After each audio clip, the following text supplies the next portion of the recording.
Mesdames, Messieurs, merci, bienvenue dans l'émission Autour de l'info. D'abord, les sommaires. Le président de la République séjourne à New York, aux États-Unis d'Amérique. Félix-Antoine Tshisekedi, qui conduit une forte délégation, doit représenter la RDC aux assises de la 79e Assemblée générale des Nations Unies. Le chef de l'État congolais va prononcer son discours ce mercredi 25 septembre. Dans ce mot, on attend qu'il présente la candidature de la RDC au Conseil de sécurité, la présentation de ses efforts pour la stabilisation de la situation dans l'est de la RDC, et aussi on attend qu'il fasse le lobbying pour la candidature de la RDC au Conseil des Nations Unies pour les droits de l'homme. Session de septembre, députés et sénateurs ont repris le chemin du Palais du Peuple depuis le 16 septembre. À l'Assemblée nationale, Vital Kamerhe a appelé à la mobilisation de tous pour mettre fin à la guerre. Et au Sénat, Jean-Michel Samaloukonde a lui appelé à l'unité et à la cohésion nationale et surtout à des sanctions contre tous les auteurs de massacres, pillages, guerres dans l'Est de la RDC. Déjà, à la précédente plénière, députés et sénateurs ont autorisé la prorogation de l'état de siège dans le Nord Kivu, Sud Kivu et Ituri. Quels sont les avantages et les inconvénients de cette décision? On en parle dans cette émission. Après les incidents fâcheux du 1er septembre dernier à la prison de Makala, place à la poursuite du programme de désengorgement des prisons. Le ministre d'État, ministre de la Justice, a signé des arrêtés autorisant la libération des 2717 détenus. D'abord 303, ensuite 729 et enfin 1685 prisonniers. Comment juge-t-on ces mesures? On en parle dans cette émission. Lancement samedi 21 septembre du programme présidentiel Un étudiant, un ordinateur à l'Institut supérieur des techniques appliquées, ISTA. C'est la ministre de l'Enseignement supérieur et universitaire qui a présidé la cérémonie du projet de modernisation et numérisation de son secteur. Marie-Thérèse Sombo a donné les avantages de ce programme. Selon la ministre, le projet vise à mettre sur pied un système éducatif performant, inclusif et équitable. Il sera exécuté par Matic Entreprise, une structure congolaise spécialisée dans l'assemblage d'ordinateurs portables avec une capacité de production mensuelle de 50 000 unités. Voilà tout pour les sommaires.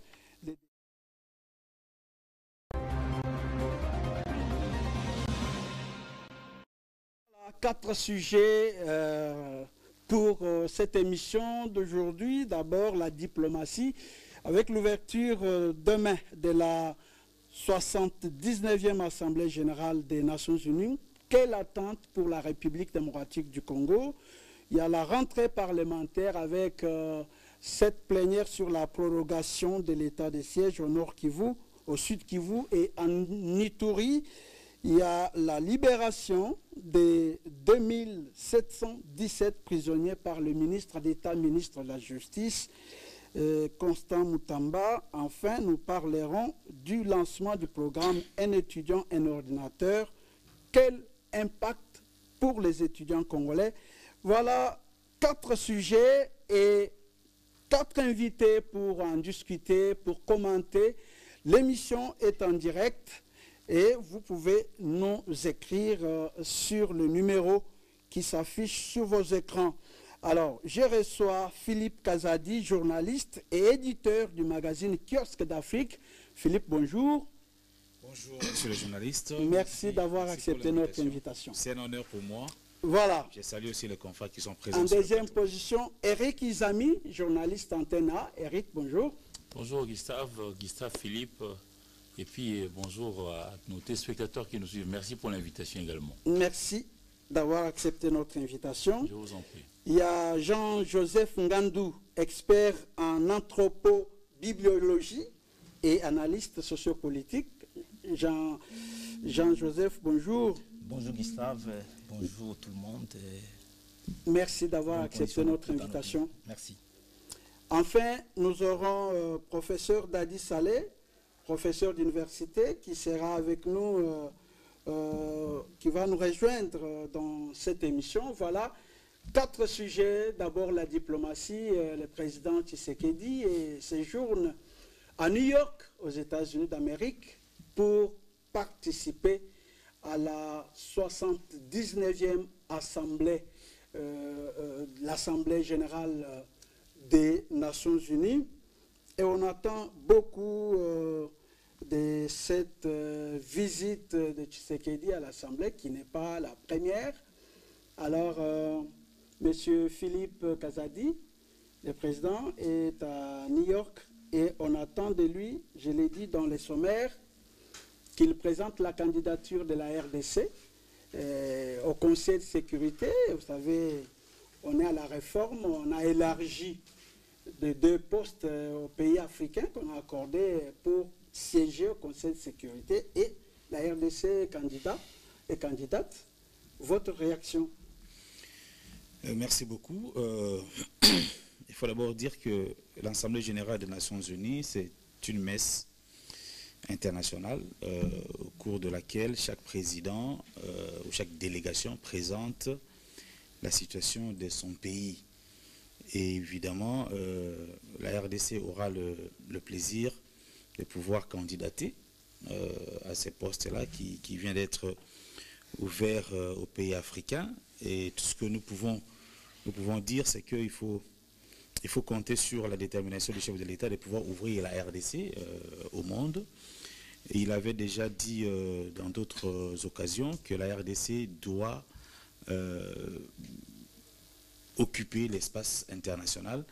Et lorsque des postes comme ça viennent, les Congolais ou les Congos doivent absolument exprimer ses ambitions. Nous ne manquons rien pour prétendre à occuper ces postes-là. Aujourd'hui, tout le soutien est au chef de l'État et à la démarche qu'il est en train de mener. Il reste à savoir si tous les moyens sont réunis pour que nous puissions avoir ces postes, parce qu'il n'est pas nécessaire de seulement postuler pour s'afficher. Il faut s'afficher et à la fin échouer. Non, il faut que quand on se lance comme ça, que le monde voit la détermination du Congo et les moyens qui ont été mis en disposition de notre diplomatie pour que nous puissions effectivement, avec les pays amis, pouvoir bénéficier de ces postes-là. Alors, Eric Izami, est-ce que vous croyez que la RDC peut occuper un poste au niveau du Conseil de sécurité? Oui, évidemment, pourquoi pas. Nous sommes perçus, nous, comme un géant. Philippe Kazadi vient de le mentionner. Il faudrait encore, faut-il avoir de moyens. Le premier de moyens, c'est le moyen humain. J'aurais voulu que déjà en amont, que nous puissions faire un bon casting de tout ce que nous avons comme prétendants pour pouvoir déjà savoir qu'au moment venu, nous allons postuler et que si jamais ça sera la bataille en lice, nous allons positionner X messieurs ou Y madame pour occuper éventuellement tel poste. Je crois que ça s'est fait déjà en amont. Alors nous ne manquons rien, comme a dit l'ami, et je crois que nous pouvons, pourquoi pas, occuper un poste et puis d'ailleurs étonner le monde, faire de prouesses. Rappelons-nous que dans notre pays ici, sous les aïrs du président Mobutu, on avait un certain Gérard Kamanda comme numéro 1 et puis Kofi Annan était son second.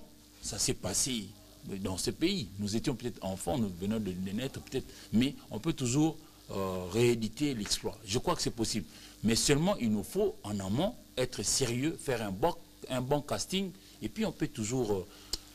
quel type de lobbying faudra-t-il mener pour pouvoir arracher ce poste? À chacun son boulot. Moi, je suis journaliste.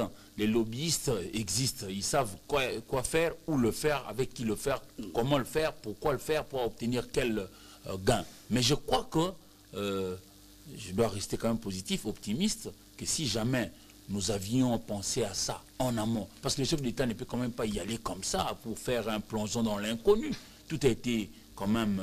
scruté, ficelé, pour que nous puissions glaner des voix et pourquoi pas obtenir le poste. Et c'est important pour nous parce que nous sommes un pays agressé. Il nous faut avoir quand même de brèches où que nous pourrions faire valoir nos droits, faire entendre notre voix faire entendre nos positions et pourquoi pas le faire triompher parmi ces différentes instances et pourquoi pas dans le Conseil des Nations que notre point de vue compte pour que notre cause triomphe aussi. On en a besoin. Jean-Joseph Ngandou, quelle est votre appréhension? Ah oui, nous sommes un grand pays et nous devons être présents où les nations prennent des décisions. Et nous devons participer au processus de prise de décisions qui nous concernent. Comme venait de le dire mon voisin de gauche, nous sommes agressés. Et l'agression dont nous sommes victimes, je dirais qu'elle est un consensus international de la même manière que la colonisation. Vous savez, les Blancs ont colonisé les Noirs parce qu'ils prétendaient que les Noirs étaient moins humains, étaient inférieurs, ils ne pouvaient pas réfléchir comme les Blancs. Et pour cela, il fallait les coloniser. De la même manière, le Congo est agressé parce qu'on veut profiter, piller ces ressources, parce qu'on estime que les Congolais ne sont pas capables de gérer les ressources ou ne sont pas capables de consommer ça.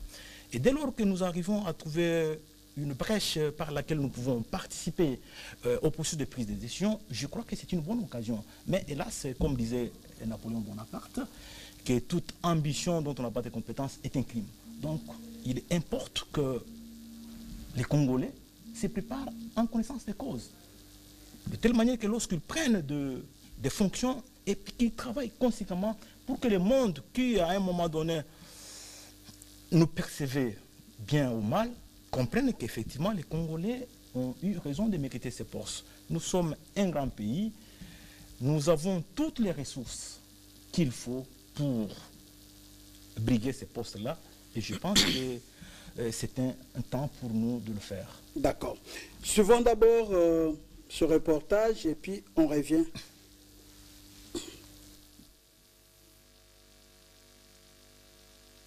C'est dans la matinée de ce dimanche 22 septembre que le président de la République, Félix-Antoine Tshisekedi Tshilombo, est arrivé à New York pour répondre au rendez-vous annuel de tous les dirigeants du monde entier. Les chefs de l'État entament ainsi une mission officielle de quelques jours en terre américaine, marquée par d'intenses activités politiques et diplomatiques de très haut niveau.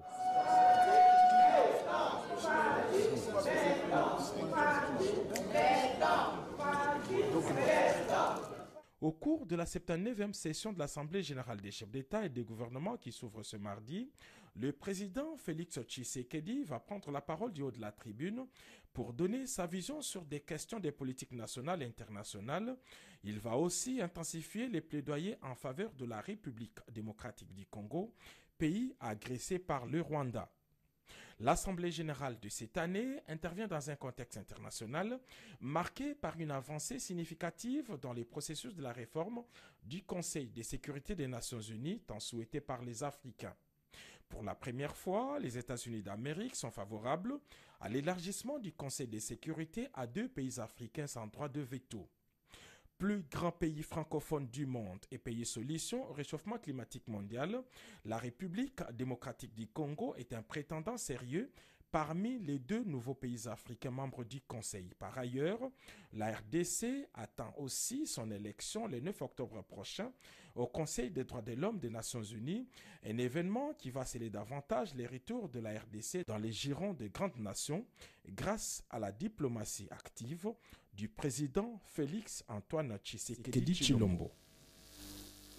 Voilà, Philippe Kazadi, vous avez suivi, le président va présenter ses efforts menés sur le plan national et international, beaucoup plus la question de l'Est, un pays agressé par le Rwanda.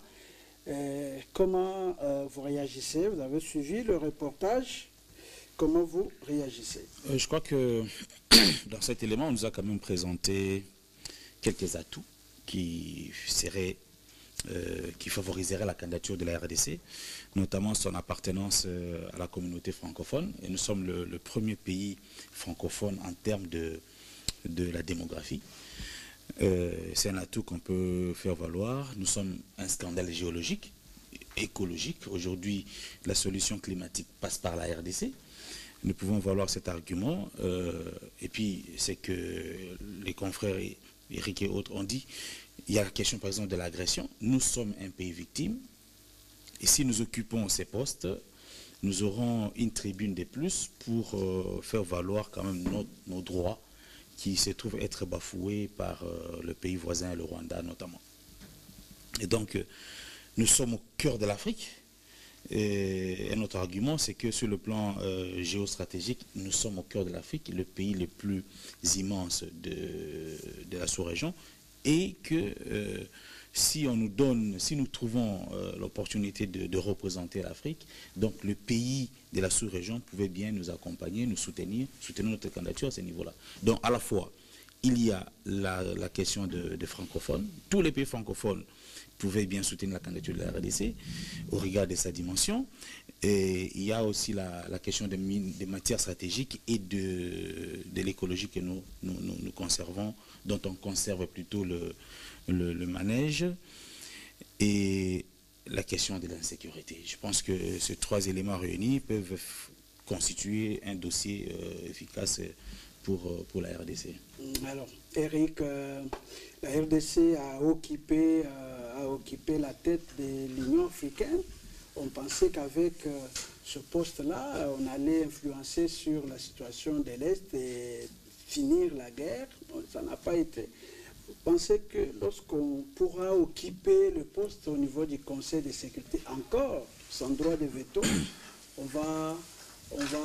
ça va influencer sur la guerre, tant qu'on sait que derrière le Rwanda, il y a ces multinationales, il y a ces pays occidentaux qui tirent les ficelles. Mais tout part de notre sérieux. Je crois que nous sommes pays solution, ne pas par notre propre activisme à pouvoir être solution. Nous sommes pays solution de par ce que Dieu a prévu dans la création. Il nous a créé une belle femme, République démocratique du Congo. La cuvette centrale est occupée entièrement par une vaste forêt dense, etc. Tout ce que vous connaissez comme richesse. Mais à nous maintenant de pouvoir démontrer à la face du monde que nous sommes capables de nous montrer sérieux. Quand je dis sérieux, c'est-à-dire il ne suffit pas d'être solution par rapport à ce que nous avons, mais encore faut-il que nous ayons des gens qui, quand ils passent au poste de responsabilité, qu'ils inspirent confiance. Et puis, quand je dis inspirer confiance, c'est d'être capable de convaincre les autres peuples du continent que si jamais nous, Congo, nous nous mettions debout, un peu à l'image de France Fanon qui disait que nous avons la forme d'un revolver dont la gâchette se trouve chez nous, si réellement nous arrivons à faire ça, les autres vont nous emboîter les pas. Parce qu'ici, c'est un combat. C'est des blocs qui s'entre-déchirent. Les blocs occidentaux avec ces multinationales voudraient prendre de manière frauduleuse et à moindre coût tout ce que nous avons dans notre sous-sol particulièrement. Mais nous aussi, nous pouvons faire en sorte que les autres comprennent que si jamais nous sommes debout, vous aussi, vous allez, par effet d'entraînement, vous développer. C'est comme ça. C'est comme ça que nous devrions, nous tous, surtout nous qui sommes allés à l'école, militer pour que nos enfants aillent à l'école et à la bonne école véritablement. Qu'ils n'y aillent pas par instinct d'imitation. Moi, je serai président de la République, j'enverrai 20 000 Congolais jeunes à aller apprendre comment on gère le coltan, la cassitérite, le cobalt, manganèse, or, diamant. Parce que de ces 20 000 jeunes Congolais qui iront à gauche et à droite apprendre, si jamais ils vont revenir, même s'ils ne reviennent pas tous les 20 000, mais les quelques-uns qui reviendront, ils sauront comment participer dans les différentes discussions pour préserver ce que nous avons. Dans notre métier ici, excusez-moi de l'évoquer, nous circulons à travers le territoire national. Une fois, il s'est avéré que j'ai eu l'opportunité d'arriver dans le territoire des Manono. Nous sommes dans la province de Tanganyika. C'est là que se trouve le 70% de la réserve mondiale, je dis bien réserve mondiale du lithium. Le lithium, c'est ce minerai à base duquel on fabrique toutes les batteries. Toutes les batteries que l'on peut imaginer, que ce soit la batterie pour les véhicules, que ce soit la batterie pour l'ordinateur, que ce soit la batterie pour nos différents téléphones, toutes les batteries que vous pouvez imaginer. Mais là, sur place, ce que j'ai remarqué pour nos enfants, j'en étais à tomber à la renverse. Je voyais que c'était nos enfants. Mais ils n'avaient pas bonne mine, ils n'avaient pas une bonne santé, ils n'allaient pas à la bonne école comme je l'aurais voulu. C'est comme ça que je voudrais que nous tous, nous ici quand nous parlons, nous faisons notre boulot. Vous politiciens, vous décideurs, vous nous suivez, faites aussi les vôtres. C'est-à-dire, à chacun son boulot. Comme ça, dans chacun de nos maillons, quand on va constituer la chaîne, on aura pris des bonnes décisions pour que ces enfants-là, même si ce n'est pas moi, mais demain, après-demain, que ces enfants viennent prendre des bonnes décisions viennent prendre de bonnes décisions pour que nous puissions faire triompher la cause du Congo. Moi, je plaide à ce que le chef de l'État puisse amorcer. Petit à petit, Paris ne s'est pas fait en un jour. Vous savez, la muraille de Chine que nous voyons là, l'emblème même de la Chine, elle a été construite pendant 4 siècles. C'est-à-dire chaque empereur, chaque roi, chaque chef qui vient, il fait sa part, il mourra. L'autre qui viendra, il sait que notre objectif c'est X. Nous devons être comme ça aussi au Congo. C'est-à-dire, pas que nous puissions toujours voir l'immédiateté. Ça se prépare.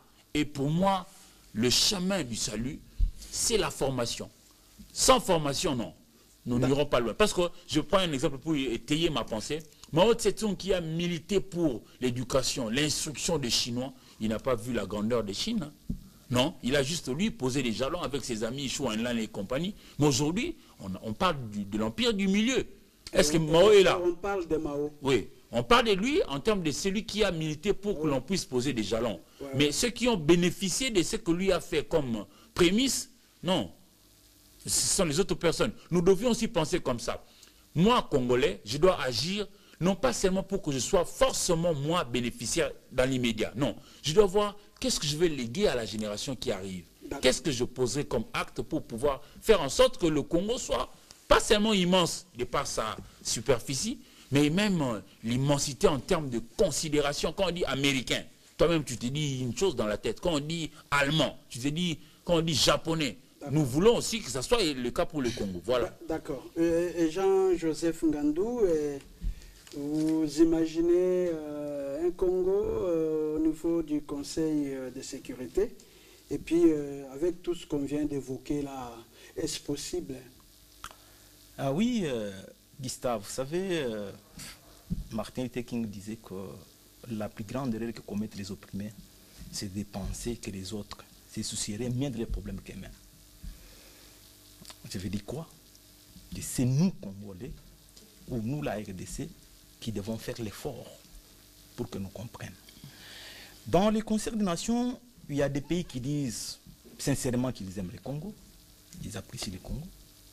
Il y en a aussi qui disent qu'ils aiment le Congo, mais sans les mains. C'est à nous d'opérer maintenant un choix vers ceux-là qui nous aiment, pour qu'ils nous aident à appuyer notre candidature, de telle manière que nous arrivions à occuper ce poste. Parce que vous savez, nous ne pouvons pas faire, le Congo seul ne peut rien faire. Mais le Congo a besoin de recourir à d'autres forces, même de grandes forces, même de grandes communautés qui peuvent l'aider à atteindre son objectif. Et cela est possible. Mais je reviens, comme mon voisin encore de gauche a évoqué le cas de Mao Zedong. Vous savez, Mao, ce qui a fait de lui un grand homme, c'est l'écrit. Mao a travaillé dans la Bibliothèque nationale de Pékin comme assistant bibliothécaire. C'est là où il a bien maîtrisé le marxisme. Et il est allé militer dans les partis communistes. Alors lorsqu'il a eu la chance d'être président, il n'a fait qu'appliquer toutes les connaissances qu'il avait acquises pendant qu'il lisait. Et c'est aujourd'hui qu'il a laissé, parce que le pays est grand par rapport à la qualité d'hommes ou de femmes qu'il regorge, et non pas par rapport à sa superficie. Et donc, les combats que nous Congolais, devons faire, c'est d'être d'hommes. Mon voisin de gauche évoquait la formation. Il dit qu'il faut envoyer les gens pour qu'ils apprennent. Oui, mais la finalité de l'école, c'est quoi? Comme le dit John Dewey, c'est quoi? C'est de faire en sorte que les gens puissent se réaliser. Tous ceux qui sont passés à l'école doivent se réaliser. Et John Dewey dit que se réaliser, c'est quoi? C'est utiliser les compétences personnelles pour le bien de la communauté. Et ça, c'est encore un problème que nous avons ici au Congo. Tout le monde se bat pour sa survie, pour son ventre. On veut devenir même ministre pour acheter une maison, mais c'est de suite. Mais pour que les Congo aillent de l'avant, on n'en parle pas. Vous n'avez qu'à constater de voir quand vous arrivez dans 2 bureaux de l'État, les services de l'État, vous allez trouver un bureau très sale. Mais celui qui occupe les bureaux là, quand vous allez chez lui, vous trouvez ce qu'il a, ça vous dépasse. Ah donc, l'effort est à faire en sorte que chaque Congolais sache écrire l'histoire de notre pays. Que le Congo soit le résultat, ou sa réussite soit le résultat de tout le monde, où chacun fait sa part pas d'observateurs. On ne doit pas avoir d'observateurs. Non, tout le monde doit être acteur pour que nous puissions avoir les Congos grands, les Congos prospères, les Congos forts, ainsi de suite. Ce n'est pas impossible, mais c'est possible, mais à condition que nous ayons des hommes qu'il faut pour matérialiser ces rêves. Donc, Philippe, voilà, on termine ce chapitre avec cette candidature aussi au niveau du Conseil des Nations Unies pour les droits de l'homme. La RDC a même déjà commencé les lobbying, mais on a vu des citoyens congolais qui sont allés pour saboter la candidature. Vous avez vu Franck Diongo, Wemba, qui criaient au niveau même du Conseil des Nations Unies que la RDC ne mérite pas d'être ici. Votre réaction? Je crains fort que ce que d'aucuns ont considéré comme un acte perturbateur de la part de ses compatriotes puisse plutôt avoir raison sur la candidature de la RDC, parce que autant nous disons qu'il y a des efforts doivent être fournis pour que la RDC se hisse au niveau des grandes nations, mais aussi il faut reconnaître que nous avons nos faiblesses en interne. Et nos adversaires peuvent effectivement, au moment de la campagne, utiliser ces faiblesses-là que nous présentons. Nous avons une situation inquiétante en termes de droits de l'homme chez nous, il faut le reconnaître. J'ai été considéré, les cas les plus récents, j'ai vu dans les réseaux sociaux une dame qui dit qu'il a fait arrêter un de nos confrères, un ancien confrère, qu'il a fait arrêter et que celui-ci a été sodomisé par les agents de l'ANR.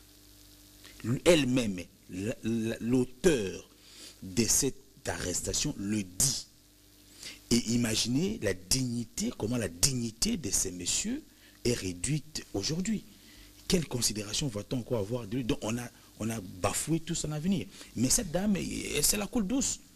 Donc ce sont des petits gestes qui prouvent que le droit de l'homme a encore du chemin à faire dans notre pays. Et ça, ce sont des faiblesses que nous ne pouvons pas, en tant qu'État, accepter. Il faut que des gens comme ça, quelqu'un qui se revendique avoir commis une infraction publiquement, il fait une vidéo pour dire, moi j'ai commis une infraction, j'ai fait arrêter quelqu'un, sans titre. Elle n'a pas de titre, elle fait arrêter quelqu'un et elle utilise les services de renseignement à son service pour sodomiser un homme.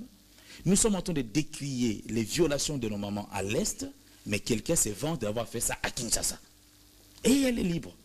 Donc ça, c'est très dangereux. J'aurais profité de l'occasion pour demander au ministre de la Justice de mettre la main sur cette dame pour donner quand même l'exemple. Il y a déjà un communiqué. Donc, voilà. Et une instruction, une injonction au procureur de la cour d'appel de pouvoir... Il faut mettre la main sur cette dame pour que ces choses ne se répètent pas et que pour que nos services de renseignement se revalorisent.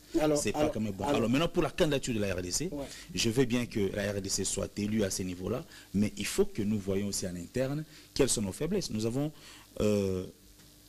parce que la guerre entre les États ne se joue pas que au niveau de la communauté internationale, mais chaque État peut utiliser les faiblesses que vous avez dans votre pays pour fragiliser votre candidature au niveau de la communauté des nations. Donc, voilà, c'est comme ça le droit de l'homme. Je crois que nous, on a du chemin à faire. Et ce que les patriotes ont fait là pour aller... Non, moi je pense que peut-être qu'ils se sont trouvés dans une situation où on n'avait plus d'autre alternative de faire attendre leur voix. Mais là, à ce niveau, ce n'est pas du tout responsable. C'est comme pour dire que nous avons des problèmes dans notre famille, dans notre parcelle, et que le papa est allé dans un deuil de voisin, et moi je viens là-bas au deuil de voisin dire non, ben, ne donnez pas la chaise à ses papas parce que chez nous là, il n'a pas donné à manger. C'est quand même un peu irresponsable. C'est un peu irresponsable. Quoique nous avons nos problèmes en interne, mais le présenter au niveau international, ça fait quand même pas bonne image. Alors, Jean-Joseph Ngandou. Oui, Gustave, ce que vous venez d'évoquer me fait penser à la différence entre un homme d'État et un politicien. En fait, nous avons, je ne vais pas parler d'un homme politique, mais moi je parle d'un politicien. Parce que je fais la différence entre quelqu'un qui tiendrait un discours politique et un discours politicien. La petite expérience que j'ai dans ces pays, que lorsqu'on est en mangeoire, lorsque ça va bien, tout va bien au Congo.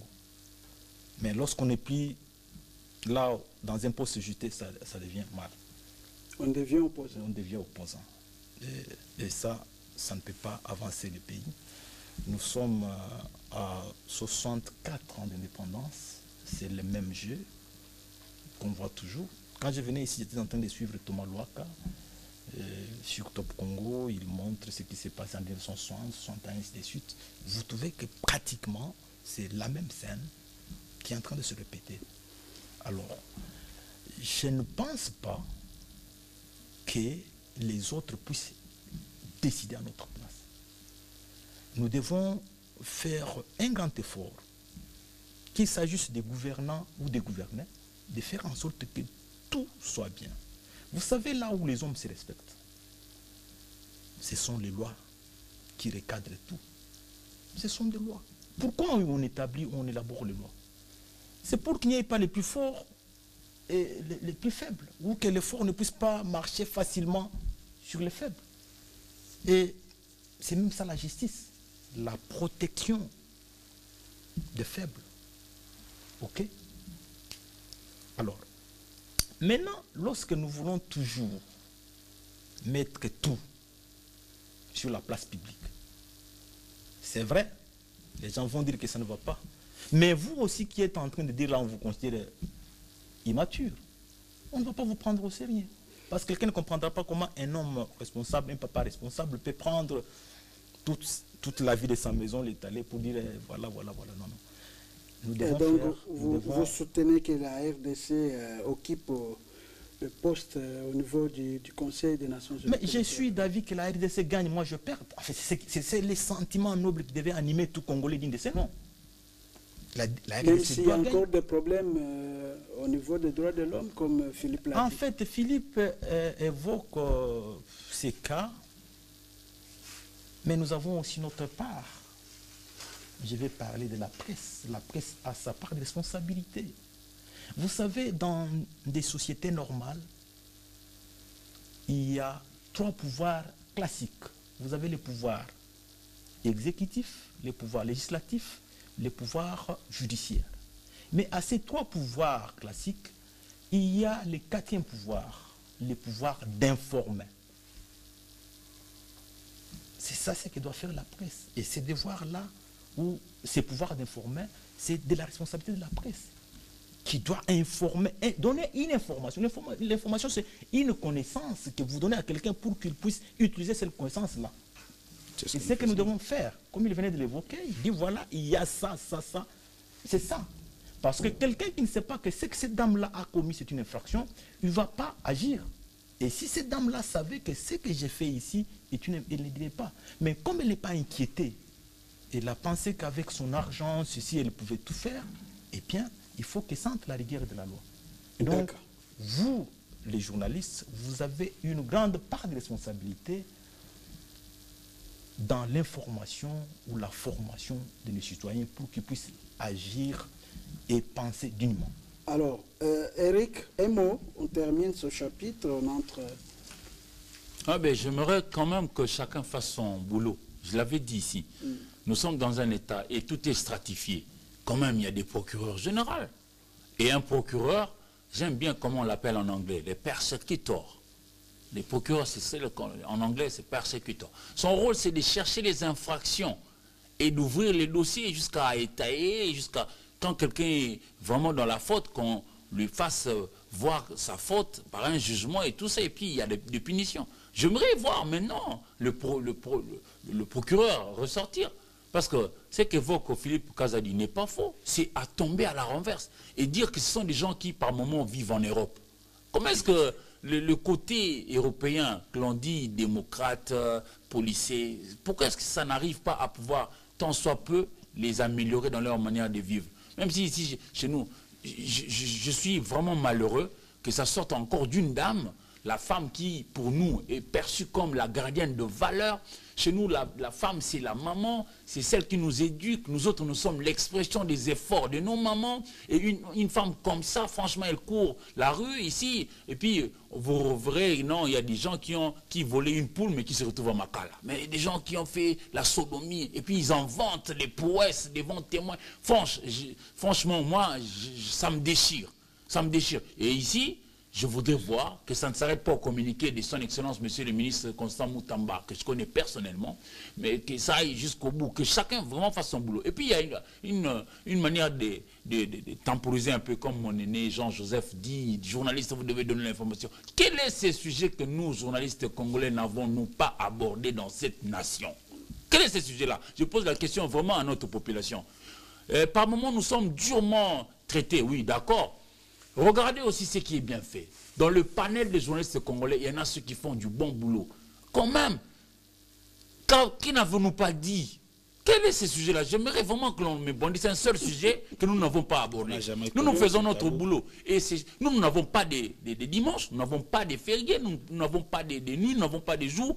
Et nous travaillons d'arrache-pied. S'il vous plaît, j'admets qu'il y a des moutons noirs, mais je suis de ceux qui voudraient vous conseiller à regarder là où il y a des vrais professionnels qui font du bon boulot, qui ne viennent pas sur le plateau pour insulter, mais qui sont républicains, qui vous apportent de valeurs et des valeurs éprouvées pour que nous puissions faire avancer notre société. Maintenant, j'en viens à la question posée. Je connais personnellement Jean-Claude Mbouemba, maximum de respect, c'est un aîné, et je connais aussi Franck Diongo. Mais je suis totalement contre vous. Parce que par-dessus tout, c'est les Congos qui devraient être priorisés. Si vous avez des ennuis, vous avez vos guéguerres, vous avez vos différends avec le chef de l'État, Félix Antoine Tshisekedi Tshilombo, en tant que personne physique comme ça, mais vos différents problèmes ne peuvent pas être prééminents au Congo. Ça, c'est le sort du Congo. Parlons de l'histoire. Ce que nous vivons aujourd'hui comme agression, c'est une situation qui nous a été imposée, je dirais, par la même communauté internationale.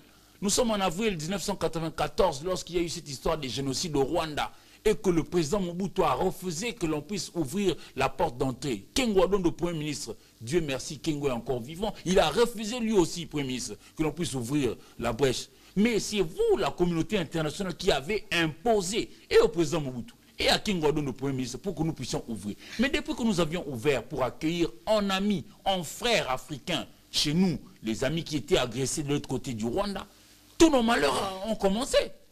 Vous voyez? Et aujourd'hui, peut-être que vous entendez ça de loin. Par ce métier, nous allons jusque-là. Il n'y a pas très longtemps, je venais de Kanyaruchinya. Il y avait environ 12 toilettes. Mais pour une population qui va au-delà de 800 000 personnes. Nous, les hommes, là, on peut aller même dans la forêt, on fait notre besoin naturel. Et les femmes, pensez-y. Vraiment, c'est déchirant. Alors, vous, parce que vous êtes Franck Diongo, parce que vous n'êtes pas d'accord avec le chef de l'État pour qui vous avez peut-être refusé d'avoir un poste ici, et vous montez sur vos chevaux pour aller jusqu'au niveau de Genève, là-bas, et crier que non, le Congo ne mérite pas. Non. Qui êtes-vous, Franck Diongo, par rapport au Congo? Qui suis-je, moi, par rapport au Congo? Mes enfants sont en train de suivre. En tout cas, chers enfants, traitez-nous aussi durement. Parce que nous sommes parents, nous devons prendre de bonnes décisions. Et la bonne décision, c'est prioriser les Congos. Mettre de côté la petite personne de Franck Diongo, la petite personne d'Éric Izami, la petite personne de Gustave. Qui que nous soyons, le Congo doit être priorisé. Vraiment, j'en parle avec insistance et puis avec courage. Avec le cœur. Oui, alors je voudrais que nous puissions briguer ces postes-là. Ouais. Ça va nous ouvrir la brèche, ça va nous donner un bel auditoire pour présenter tout ce que nous avons comme difficultés au pays. Je salue ici tout ce qui avait été fait par le ministre Mouyaya, Patrick Mouyaya. Il a publié plusieurs fois les livres blancs. Dans ces livres-là, on répertorie tous les affres, toutes les tueries qu'on est en train de perpétrer dans nos... Il faut y aller, non? Au Génocos, j'étais aussi à Kisangani. Mais il faut... J'ai vu une dame pour qui on a tué tout le membre de sa famille. Mais il faut vivre ça. Il ne faut seulement pas entendre et voir dans les images, parce que ce n'est peut-être pas votre situation à vous, Franck Diongo. Vous voulez seulement être ministre. Donc, si vous êtes ministre, le Congo devient les États-Unis. Non. J'ai parlé de Mao Tse-tung. Pensons à ce que les Anglais disent legacy. Ce que nous allons léguer à nos jeunes. Je suis journaliste. Oui. Qu'est-ce que je fais? Qu'est-ce que j'écris? Qu'est-ce que je produis comme reportage? Qu'est-ce que je produis comme émission? Quel est mon apport pour que ce Congo puisse avoir de l'éclairage, de la lumière, pour que nous puissions avancer? Merci. Nous mettons de côté vos difficultés là entre vous là pour les postes Franck Diongo et Jean-Claude Mbouemba. Maximum de respect, vous êtes des aînés. Merci, mais votre position là, elle est mauvaise. Je la combats fermement. Et je veux que le Congo puisse briguer ces postes-là pour que nous puissions parler de nos problèmes. Vous n'avez pas de mamans qui ont été violées. Voilà pourquoi vous vous comportez comme ça. Voilà. Merci, merci. Philippe, je voulais ajouter un mot et une petite illustration. On risque de ne pas terminer Une tous petite les illustration. sujets. Nous étions à l'école secondaire. À l'école secondaire parce qu'on était en deuxième. Et puis on devait élire les chefs de classe. Alors on avait un ami qui était les plus perturbateurs, les plus dérangeurs de la classe. Il dit, bon, moi je suis candidat. Tout le monde dit, quoi, toi candidat? Il dit, oui, moi je suis candidat. Toi qui dérange beaucoup comme c'est dit, non. Si vous votez pour moi, à partir du moment où je deviendrai chef, je serai appelé à être modèle. Ça veut dire que même si Franck Diongo et Jacques-Claude Mouemba considèrent que la RDC ne mérite pas ses postes, parce qu'eux-mêmes sont dans la tourmente, selon eux, donc il faut qu'ils sachent que si la RDC occupe ces postes, elle sera appelée à jouer un rôle de modèle comme pays qui dirige cet instant de droits de l'homme. Donc la RDC devrait être modèle en matière de droits de l'homme. Mais Gustave, s'il vous plaît, puisqu'il en parle, Philippe Kazadi, je veux juste une phrase. Un pays qui a vécu le génocide, s'ils sont humains, avec toutes les facultés en place, ne peut pas vouloir à ce que l'autre voisin puisse vivre le même génocide. Absolument. Je suis vraiment dérangé que le Rwandais puisse vanter les génocides comme ça. Non, c'est une très mauvaise chose. Et nos aînés là, franchement, si vous avez besoin de postes, vous les avez eus aussi dans votre parcours. Et le Congo doit quand même aller au-delà de nos petites personnes ici. Voilà, j'annonce la présence du professeur Dadi Saleh qui vient de nous rejoindre. Je l'avais déjà annoncé. Professeur, vous avez suivi, on clôt les débats sur la diplomatie avec la 79e Assemblée générale des Nations Unies. On a tout dit. Vous allez entrer sur d'autres sujets. D'abord, la rentrée parlementaire avec cette histoire de prorogation de l'état de siège. On suit d'abord ce reportage et puis on revient après. Adopté par le Conseil des ministres du 12 septembre 2024, l'économie du projet de loi portant autorisation de la prorogation de l'état des sièges sur une partie du territoire de la République démocratique du Congo a été présenté aux sénateurs au cours de la plénière de ce vendredi 20 septembre 2024 par le ministre d'État, ministre de la Justice et garde des Sceaux, Constant Moutamba, qui a expliqué que l'objectif de son instauration n'ayant pas totalement été atteint, à ce jour il est nécessaire de proroger ce régime d'exception. L'honorable rapporteur Nefertiti Goudianza a lu la correspondance du président de la République du 14 septembre 2024 sollicitant l'autorisation de la prorogation de l'état des sièges dans les provinces de l'Ituri et du Nord Kivu. Après débat et délibération à la Chambre haute du Parlement sous la conduite du président de cette chambre Jean-Michel Samalukonde Kyenge. Ce projet de loi a été adopté dans le même terme qu'à la Chambre basse du Parlement. Sur 109 membres qui composent le Sénat, 74 membres ont pris part au vote, 69 ont voté oui, 2 membres ont voté non, 3 membres ont voté abstention. En conséquence, le Sénat vote le projet de loi portant autorisation de la prorogation de l'état de siège sur une partie du territoire de la République démocratique du Congo.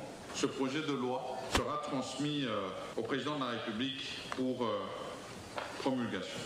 Bien avant l'examen de cette loi, Jean-Michel Samalukonde avait soumis aux sénateurs le point relatif à l'adoption de l'ordre du jour, l'adoption du PV de la plénière précédente, celle de la séance d'ouverture de la session parlementaire. Puis il a été question de l'appel à la mise en place des groupes provinciaux, des groupes politiques et des commissions permanentes au sein du Sénat pour cette nouvelle législature. Le bureau a accordé 72 jours aux sénateurs pour leur constitution et la transmission de leur choix, après quoi chaque groupe aura 10 jours pour présenter au bureau son règlement intérieur. Au total, 331 sur 338 députés nationaux présents ont prorogé l'état de siège décrété depuis près de 3 ans dans les provinces du Nord Kivu et de l'Ituri. Cette prorogation est intervenue après un débat tendu entre certains députés et des élus de 2 provinces sous état de siège. Jean-Claude Chilumbaï, premier vice-président de l'Assemblée nationale. Et c'est une question régalienne. Le chef de l'État qui demande cet état de siège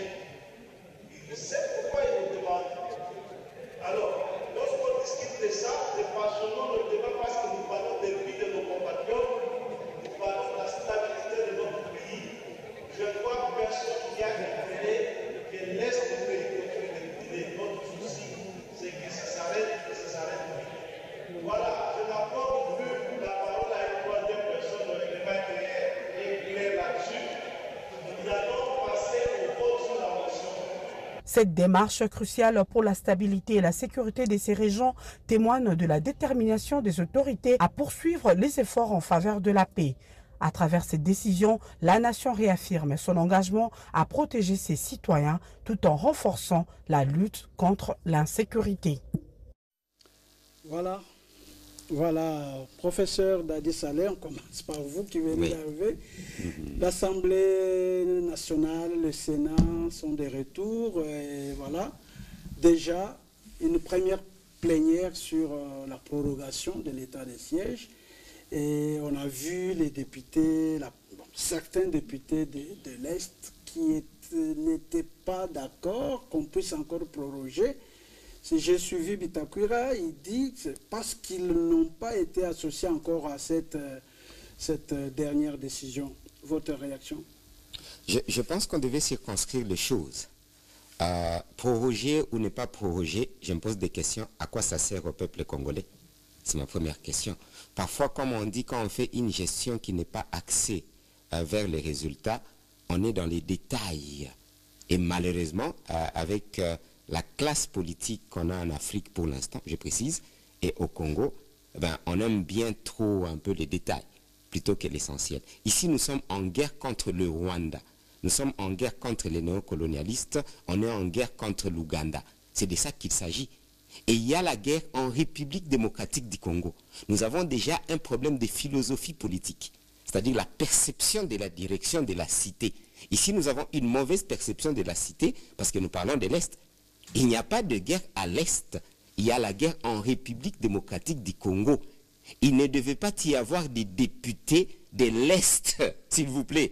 Surtout que le mandat d'un député est national. Donc nous-mêmes, nous sommes dans le mauvais, dans la conception des choses. Et c'est la raison pour laquelle ça ne marche pas.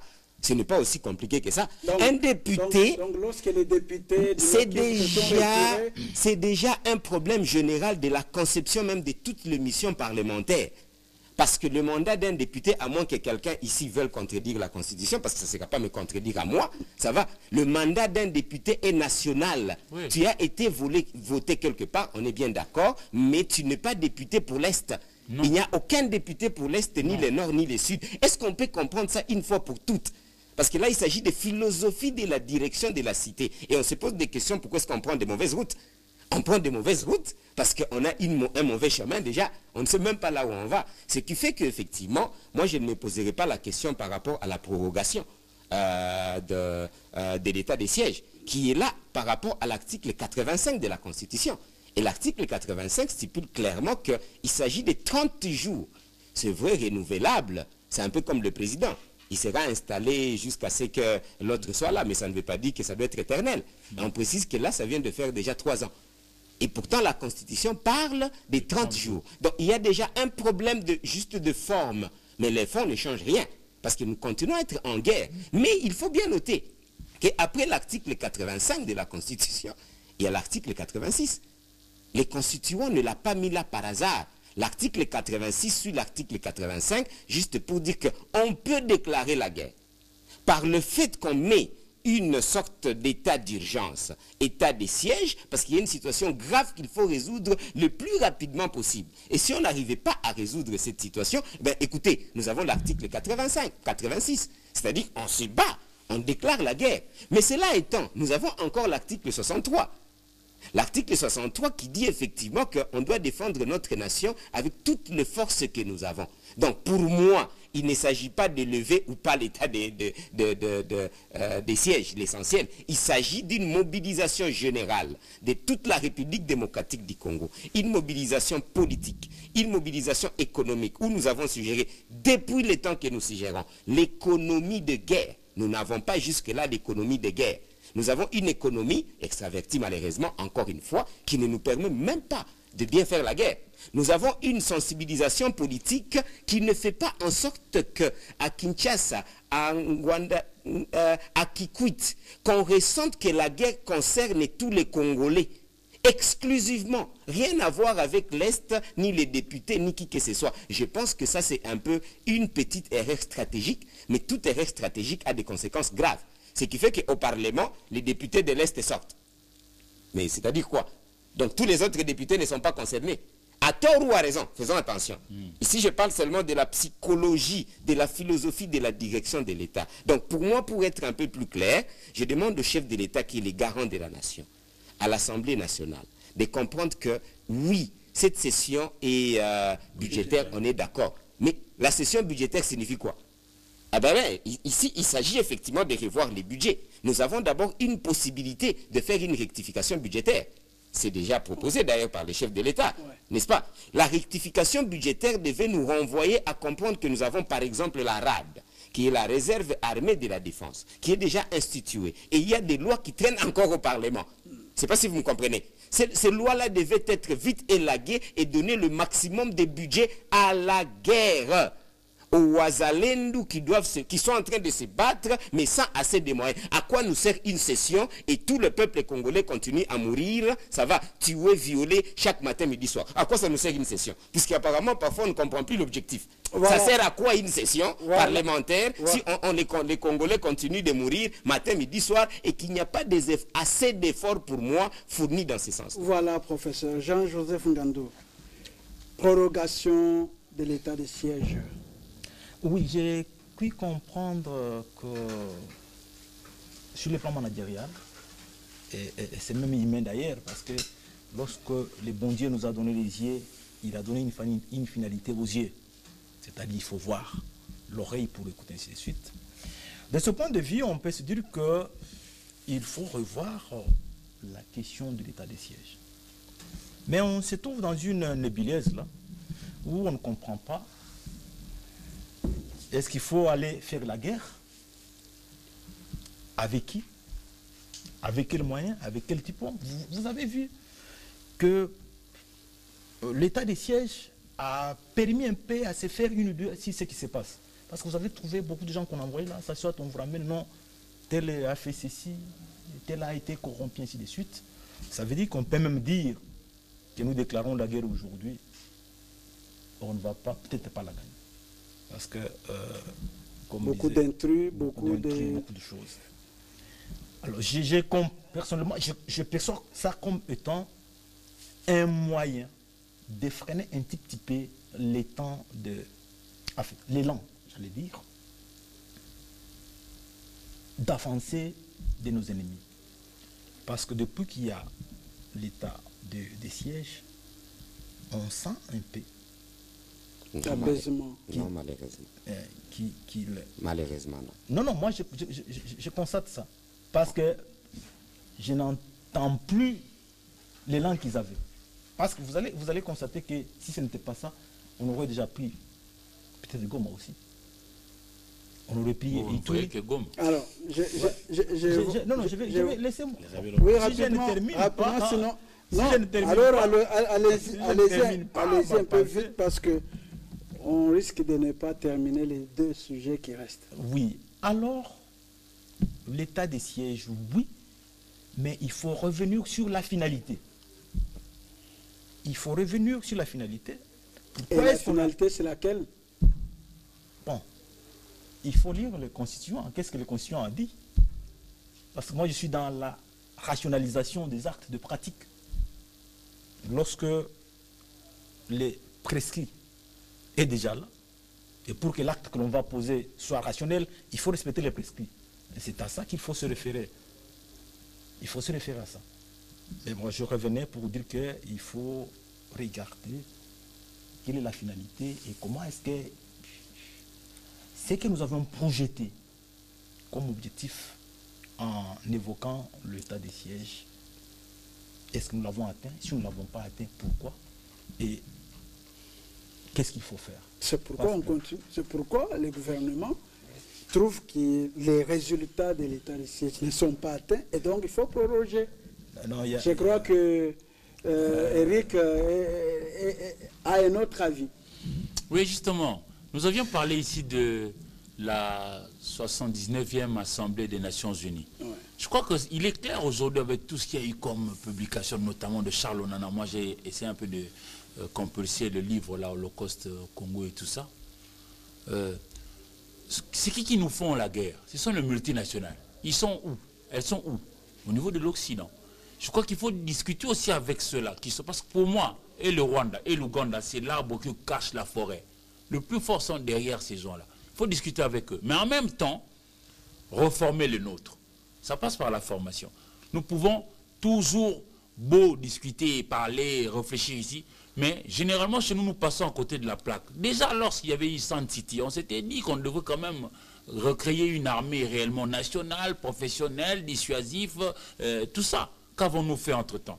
Je crois que, en même temps, nous discutons avec les multinationales là en douce, en même temps, nous reformons notre armée. Petit à petit, ça ne se fait pas en un mandat ou 2 mandats. Petit à petit, mais toujours, in fine, quelques années après, on peut redevenir ces géants que nous avions été.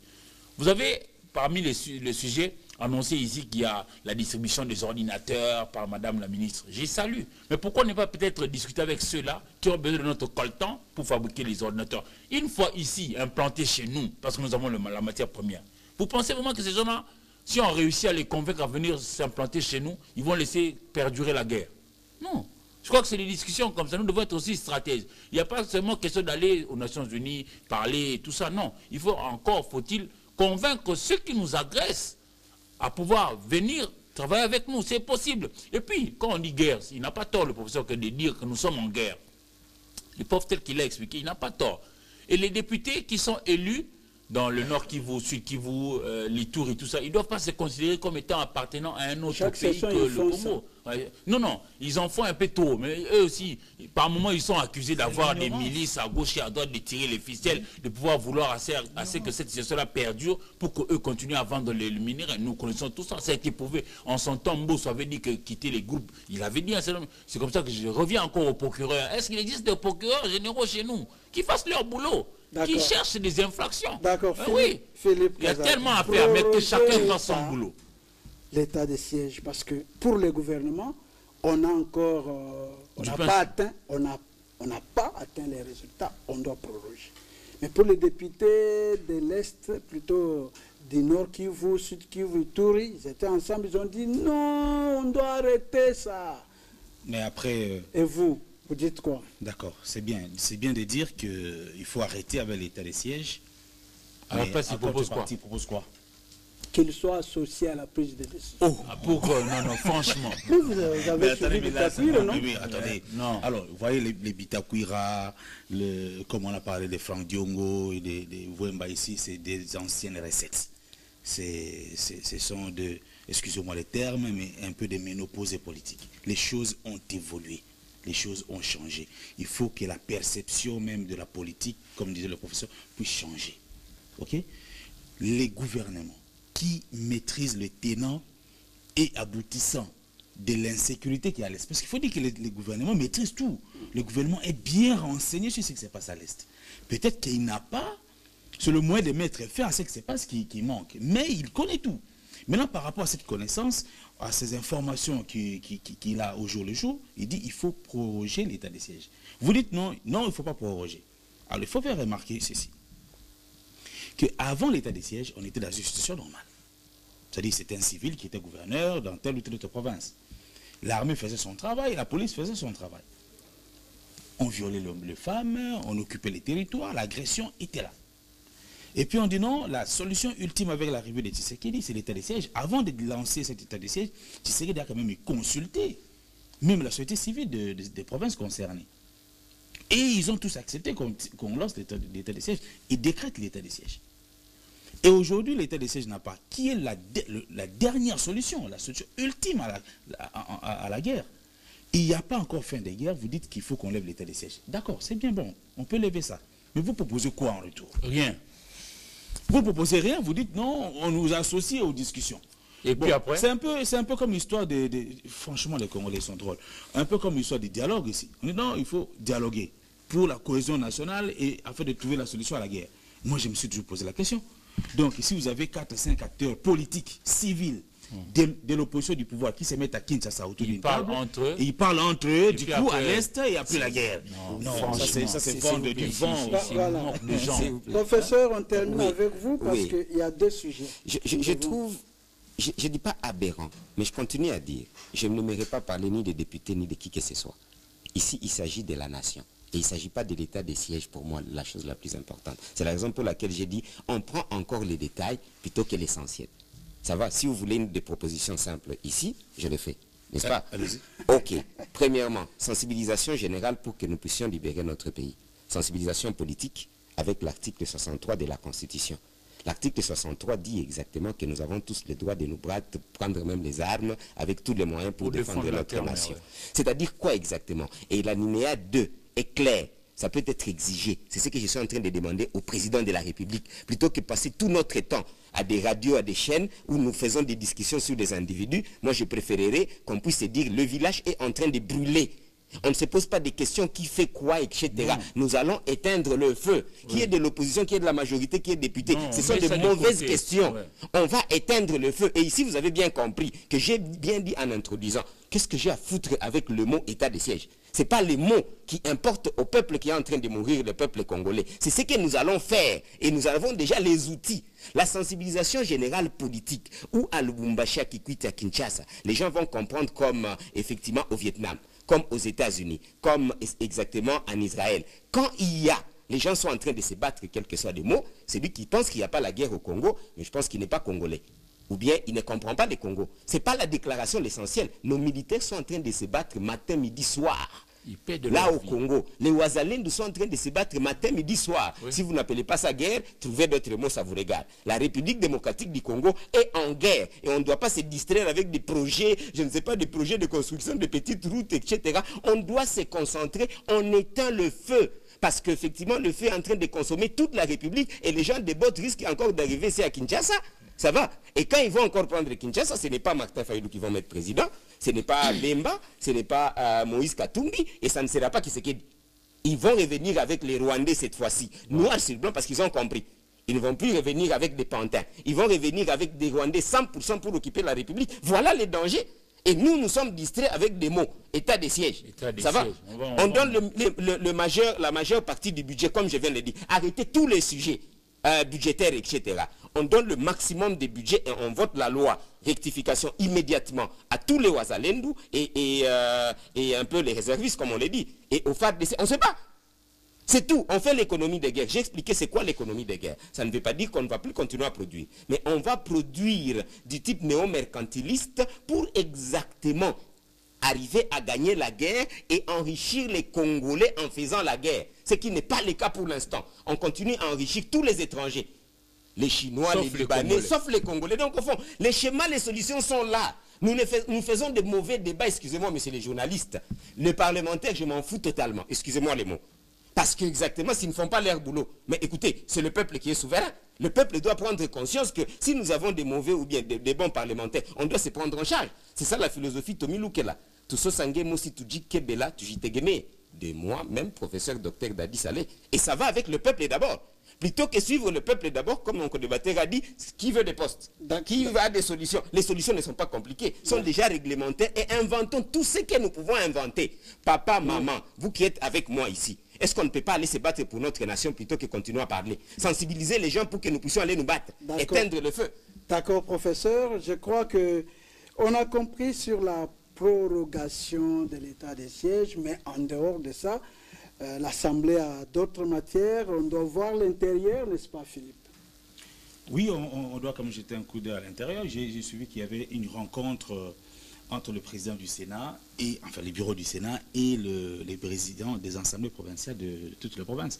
Il faut déjà dire que le Sénat, c'est la représentation des provinces et la décentralisation passe essentiellement par le Sénat. D'ailleurs, je me souviens que avant de retirer sa candidature, Christophe Lutundula avait pensé qu'il fallait donner au Sénat les derniers mots en ce qui concerne la décentralisation et les questions liées aux provinces. Mais aujourd'hui, il y a une province qui se meurt. Il y a la province du Sankourou. J'ai parlé avec le gouverneur de la province. Il m'a dit qu'il a trouvé la province avec moins de 1000 $. Et celui qui était gouverneur, c'est la cour douce à Kinshasa. Il est sénateur. Voilà. Alors, obligé encore de décider sur cette province. Donc, il a ruiné la province, il a tout pris de la province parce qu'il a laissé moins de 1000 $ dans la caisse de la province. Et imaginez quelle difficulté a le nouveau gouverneur Victor Kitenge aujourd'hui de pouvoir amorcer son programme. Déjà pour organiser la session extraordinaire de l'installation du gouvernement provincial, de son gouvernement provincial, il a dû emprunter l'argent. Chez qui? Chez les privés. Et donc, il faut lancer un appel au ministre des Finances et le ministre de l'Intérieur de pouvoir, en tout cas, redoubler d'efforts pour doter cette province de moyens. Il n'y a aucune route asphaltée. Pas de route. 1 mètre, je dis bien 1 mètre d'asphalté, rien. Même pas l'aéroport, rien du tout, il n'y a rien là-bas. Donc, il faut de moyens, il faut donner de moyens à cette province. Et on parle de la création de la ville de Lumumba, mais on se manque de Lumumba ou quoi? Si la province n'a rien, comment va-t-on construire la ville de Lumumba? Et Lumumba, son nom a une dimension touristique. Quand on va construire cette ville-là, tout le monde voudrait aller voir la ville de Lumumba, dédiée à Lumumba. Va-t-on trouver un hôtel sérieux? Va-t-on trouver un centre hospitalier sérieux? Va-t-on trouver une route sérieuse pour rouler convenablement? Il n'y a rien. Donnez le moyen, le ministre des Finances, le ministre de l'Intérieur, activez-vous, donnez le moyen au gouverneur du Sankuru pour qu'il fasse son travail. Vous limitez seulement au Sankuru? Pourquoi je me limite au Sankuru? Pourquoi refuser ça? Non, pourquoi je me limite au Sankuru? Il faut qu'on parle de toutes les problèmes parce que les mêmes difficultés se trouvent dans toutes les provinces. Mais c'est un peu différent. Si vous prenez le Congo central, si vous prenez le Katanga, enfin le Katanga de l'ancienne configuration, ils ont quand même des activités économiques qui fonctionnent. Et il y a des opérateurs économiques qui peuvent payer les impôts. Mais au Sankuru, il n'y a rien. Je dis bien qu'il n'y a rien. Ce sont des gens... Il n'y a rien. Il n'y a rien. Il n'y a rien. Jean-Joseph, il n'y a rien. Donc il faut vraiment, je plaide pour que cette province soit soutenue. J'étais en train de dire ici ce que disait Napoléon. Il dit toute ambition dont on n'a pas de compétences, c'est un crime. Vous voyez? C'est-à-dire? Oui, vous voulez diriger la province pendant que vous n'avez pas les compétences. Mais lorsque la province n'est pas viable, n'a pas de conditions de viabilité, pourquoi la province? Et tout ça, c'est toujours des positions politiciennes. C'est tout ça, ce qui nous a emmenés. Parce que, imaginez-vous lorsque le monsieur va prendre l'argent chez quelqu'un, chez un particulier. Vous savez dans quelles conditions il a pris cet argent-là? Et il va trouver l'argent pour rembourser ou parce que vous dites qu'il n'y en a pas. Et c'est tout ce qui fait que l'État, on est dans l'absence de l'État. Mais c'est on se retrouve devant... Il y a un nouvel élu qui arrive, qui trouve moins de 1000 $ et qui ne sait pas comment actionner son action. Faites que je termine. Allons-y. Faites que je termine. Juste une précision. Donc vous trouvez que on a des provinces qui ne devraient pas être provinces, qui sont provinces. On a des personnes qui ne devraient pas être hommes d'État, qui sont là, que nous appelons par ailleurs hommes d'État. Et non, la conséquence, je ne les appelle pas tous hommes d'État. La conséquence est celle que nous vivons aujourd'hui. Nous sommes dans la confusion. Et Babil Kalan disait qu'il faut être dans une erreur que d'être dans une confusion. Parce que dans une confusion, on ne peut rien faire. Et nous sommes dans cette confusion-là. D'accord. C'est dangereux pour un pays. Je respecte bien le point de vue de mon aîné Jean-Joseph, mais je dis qu'on ne bat... Non, je pense parce que lui, il aime beaucoup les auteurs. J'ai cité un autre qui a visité bonnement notre pays, Mohamed Ali, Cassius Clay autrefois. Il dit, quand vous êtes par terre dans un combat, l'essentiel ce n'est pas de se savoir par terre. Encore faut-il se relever pour continuer la bataille. C'est vrai, vous décrivez le fait qu'il n'y a rien. C'est vrai, mais va-t-on laisser Sankuru comme ça? Ça fait l'Omela, Tchumbe, Katako, Lusambo, et puis Lubefu, je ne peux pas Wemba, Loja et tout ça. Non, on ne peut pas laisser ça comme ça. Parce que l'homme blanc, quand il est venu, il n'avait pas non plus trouvé des routes, des buildings. Non, ça s'est créé petit à petit. On dit que Paris ne s'est pas fait en un jour. C'est à nous de penser comment activer les choses, de manière à ce que nous commencions à mettre un pas, deux pas, jusqu'à créer ces routes-là. Mais ça passe par la formation. J'ai dit la formation pourquoi? Une fois que notre population va ouvrir l'œil et les bons, il va être exigeant vis-à-vis de nos différents dirigeants. Ils viennent non plus raconter leur vie pour faire n'importe quoi. J'ai une idée comme ça qui me vient à l'esprit. Le chef de l'État, avec une flopée d'experts et de membres du gouvernement, venait d'être au niveau de Beijing, Pékin, en Chine. Ils ont y assigné un nombre impressionnant de projets. Pourquoi ne pas peut-être, par exemple, pour le cas de Lumumba-Ville, pourquoi ne pas faire des jumelages? On a tellement de ballons, nous avons des jeunes gens avides d'apprendre. Ils peuvent être au-dessus, à côté de ceux-là, pour peut-être petit à petit construire aussi. Nous pouvons faire ça avec des jumelages. Parce que nous-mêmes, nous sommes incapables. Parce que la plupart de tous ceux que nous avions vus défiler comme gouvernants, ils n'ont presque rien fait. Mais faisons même avec les autres. D'accord. Oui, c'est possible. Professeur, on termine. L'intérieur du Congo se meurt. Les députés sont là. Et les présidents des assemblées provinciales qui étaient avec le président du Sénat ont dit qu'il n'y a pas de salaire pour les députés. Toujours les salaires. Ils priorisent toujours leurs avantages. Frais d'investissement pour les provinces. Et tous ces maires là-bas, on ne s'occupe pas des provinces, professeur.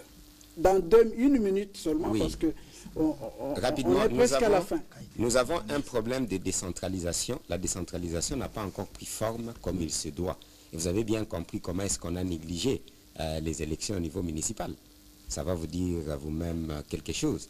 Donc les 40% retenus à la source qui est constitutionnelle, ce n'est pas appliqué jusque-là. Quelqu'un a inventé une rétrocession. Non, ça n'existe pas dans la Constitution.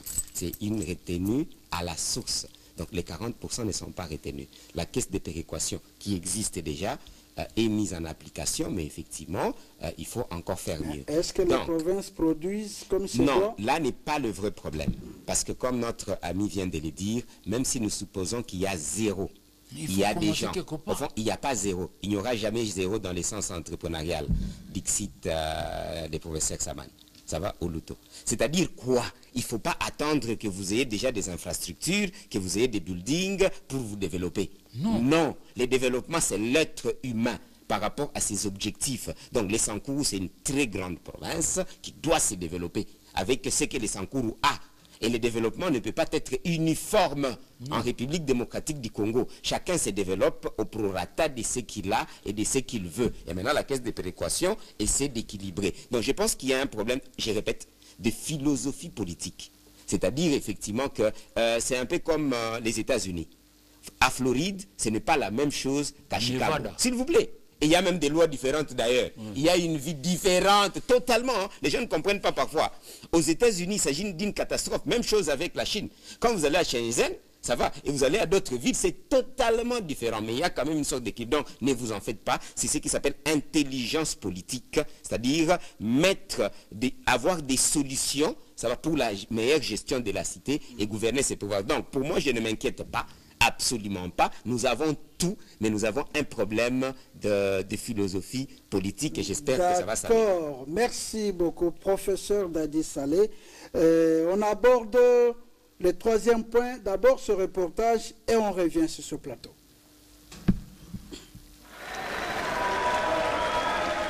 À les voir de près, ils ont tous un air fatigué. Nombreux sont malades, d'autres sont fracturés, d'autres encore gravement blessés. Aujourd'hui, ils se voient libres et pris en charge pour des soins médicaux appropriés à la charge de Maître Constant Moutamba, du moins pour les cas graves. Bien qu'affaibli par les maladies, il loue ici les prouesses et bienfaits du patron de la justice. Les ministres d'État, ministres de la Justice et gardes des Sceaux restent engagés et déterminés pour aller jusqu'au bout de sa vision. Dans 3 jours, 2717 détenus ont recouvré leur liberté. Parmi eux, 951 ont bénéficié d'une liberté conditionnelle, 73 ont purgé leur peine, 8 mineurs et 1685 malades. L'opération rentre dans le cadre des désengorgements des prisons ordonnés par le président Félix-Antoine Tshisekedi Tshilombo. Voulant ainsi se rassurer de la sortie de tous ces malades, Maître Constant Moutamba a supervisé personnellement ce processus de 14h à 20h. Il a mis à la disposition des libérés de bus du ministère et de Transco. La directrice AI de la prison de Makala a été instruite de contacter en urgence un service spécialisé pour désinfecter les différents pavillons, poursuivre les études des cas afin de continuer les désengorgements, mais aussi de procéder à l'approvisionnement en médicaments au centre de santé de la prison. Voilà. Eric Izami, un mot. Oh ben, si je dois me ranger du côté de ceux qui ont été libérés, vous avez dit plus de 2000. Ah, bravo, monsieur le ministre, parce que malheureusement, chez nous, vous verrez dans la prison de Makala, quelqu'un qui a volé un téléphone, il moisit là-bas. Mais quelqu'un qui vole des millions ici, c'est la coule douce. En tout cas, pour ça, bravo, monsieur le ministre. Mais j'aurais voulu que vous puissiez, vous, en tant qu'État, d'abord commencer par construire des maisons, parce que ceux-là qui sortent, est-ce qu'ils sont tous ici accueillis dans des familles? Est-ce qu'ils ont tous un toit où loger? Est-ce qu'ils ont tous de quoi pouvoir vivre après? Parce que j'aurais appris que la prison, c'est aussi un lieu où on peut apprendre même des métiers pour s'orienter autrement une fois libéré. C'est des préalables qu'il fallait aussi. Bon, un État, si ça se prépare. Mais merci pour ce que vous avez fait, parce que je crois qu'ils vont s'assagir. Ceux qui tuaient hier, ils ne vont plus le faire. Et que ceux qui ont vu ceux-là être des tueurs, comme ils ont été condamnés et puis ils ont été en prison, ça peut aussi dissuader d'autres à pouvoir ne pas développer ces mêmes velléités. Mais je crois qu'on a fort à faire dans notre État.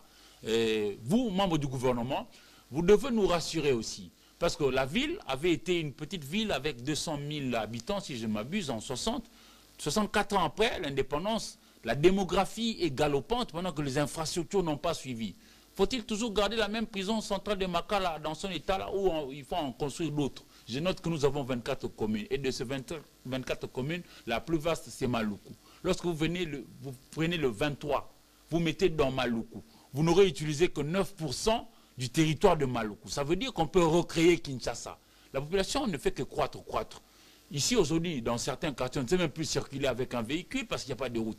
Revoyez tout ça, mais je crois que comme membre du gouvernement, vous allez nous proposer de bonnes solutions pour qu'au chemin faisant, nous puissions, nous tous, je dis bien nous tous, participer à la construction de ce beau pays que Dieu nous a donné. Professeur Dadi Saleh.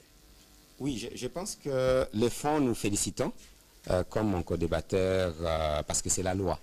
Je pense qu'il ne s'agit pas de libération par le ministre d'État. Il s'agit de l'application de la loi. Premièrement, pour des gens qui n'avaient pas été condamnés et qui sont là abusivement, excusez-moi, les termes c'est clair, quelqu'un qui a volé par exemple des poules et des téléphones, qu'est-ce qu'il devait faire à Makala? Ah ben non, absolument pas. Donc ça c'est le premier point. Il y a des mineurs qui ne devaient pas être là. Donc la loi s'applique. Nous avons des malades qui sont supposés aller se faire soigner. Aller se faire soigner, ça ne veut pas dire que vous êtes libéré et vous êtes mis totalement. Non. Vous allez vous faire soigner. Et vous voyez un peu beaucoup de politiciens, quand ils sont en prison, ils ont le moyen d'aller se faire soigner. Et ça fait même beaucoup de bruit, je ne cite pas des noms.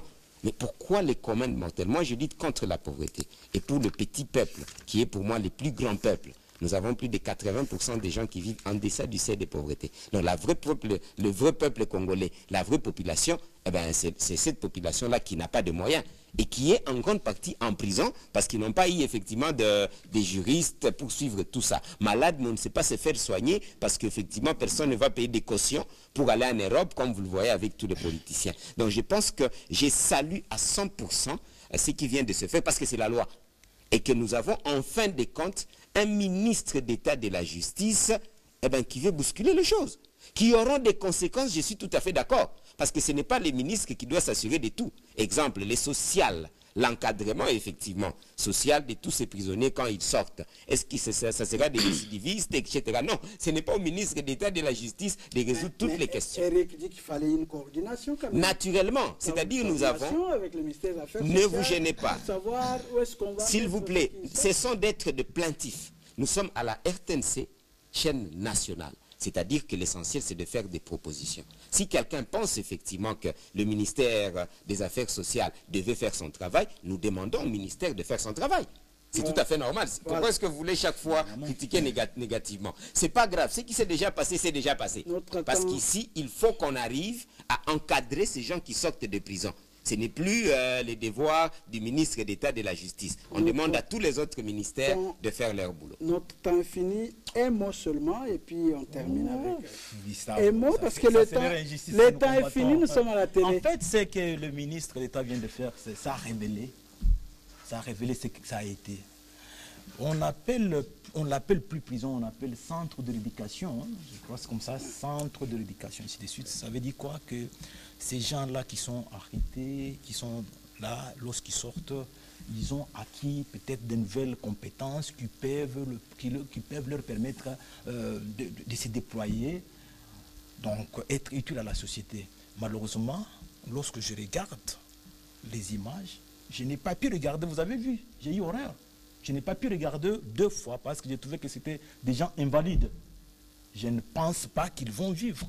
Et c'est très malheureux et regrettable qu'on trouve les citoyens qui n'ont peut-être pas commis des crimes, D'accord. qui sont comme Philippe, ça, on termine alors que avec les vous. criminels sont en train de bien circuler. Et moi seulement, on termine. Non, Parce moi, que... je ne voudrais pas être émotionnel ou émotif, un peu comme Eric et les professeurs, pour encourager ça. Moi, je pense plutôt que avant de libérer ces gens, parce que l'opération consiste à désengorger en prison. On ne désengorge pas la prison avec, en sortant plus de 1000 malades. Donc les 1000 là vont rentrer à la prison. Après se faire soigner, ils doivent rentrer. Mais en réalité, ce n'est pas ça. On sait que c'est une opération de communication qui consiste à sortir ces gens de la prison et à montrer qu'on fait quelque chose. Mais est-ce que la procédure a été suivie? Même si c'est un enfant qui a été arrêté, il y a une procédure pour la faire sortir, pas par une telle décision. Et puis vous avez parlé de la réinsertion de tous ces anciens prisonniers dans la vie sociale. On risque encore de créer de l'insécurité à Kinshasa. Il y en a un qui a même témoigné, il dit il n'a même pas de famille. Il ne connaît pas, il ne sait même plus où se trouve sa famille aujourd'hui. Donc ce monsieur est sorti sans avoir appris un métier. Ils vont vivre comment? Il va être retourné à la prison parce qu'il va commettre encore des forfaits. Je pense que la meilleure des choses à faire aurait dû de construire effectivement les maisons d'autres prisons et les transférer, les sortir de Makala et les amener dans une autre prison qui serait nouvellement construite. Pour construire cette prison, ça ne prendrait pas 6 mois. Et là, on veut seulement des actions pour essayer quand même les effets d'annonce. D'accord. Dans le fond, des problèmes vont persister. Voilà, mesdames, messieurs, on n'a pas pu aborder le 4e sujet à cause du temps. Lancement du programme Un étudiant, un ordinateur. Je crois qu'on abordera ça le jeudi, mais pour aujourd'hui, on termine par là, mesdames, messieurs. Je dis merci à Eric Izami, journaliste Antenne A. Merci à Jean-Joseph Ngandou, expert en anthrobiologie. Et à notre ami Philippe Kazadi, qui est éditeur du magazine Kiosque d'Afrique et professeur d'Adi Saleh. Merci à vous tous qui nous avez suivis. Merci à toute la grande équipe technique. La suite, c'est pour le jeudi prochain. Au revoir.